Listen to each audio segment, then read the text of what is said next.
пат ќе се бира член на судскиот совет кој јавно, слично како и кандидатите за членови на комисијата за дискриминација ќе се представи пред Собраниската комисија. Ова го предвиде новиот закон за судски совет, кој беше донесен на неколку денови пред новата 2026 година. Во огласот кој е објавен во службен весник пред неколку денови, се бара член кој ќе биде од редот на универзитетските професори по право, адвокати, поранешни судии на Уставниот суд, на меѓународни судови и други истакнати правници. Има неколку услови кои треба да ги исполнат кандидатите, а кои се дефинирани и со новиот закон.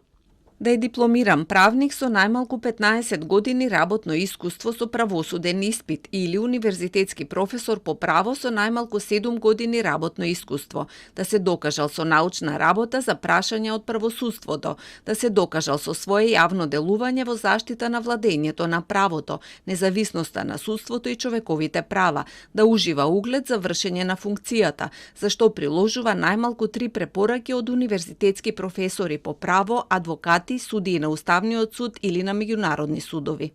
За член на Советот не може да се кандидира актуелен судија или обвинител, но и некој што бил разрешен од овие функции, ниту пак пратеник кој бил на оваа функција во последните 4 години, член на владата или функционер во партија. Но кон огласот, Собранието распишало и повик за избор на членови на работната група која ќе го врши селектирањето на кандидатите.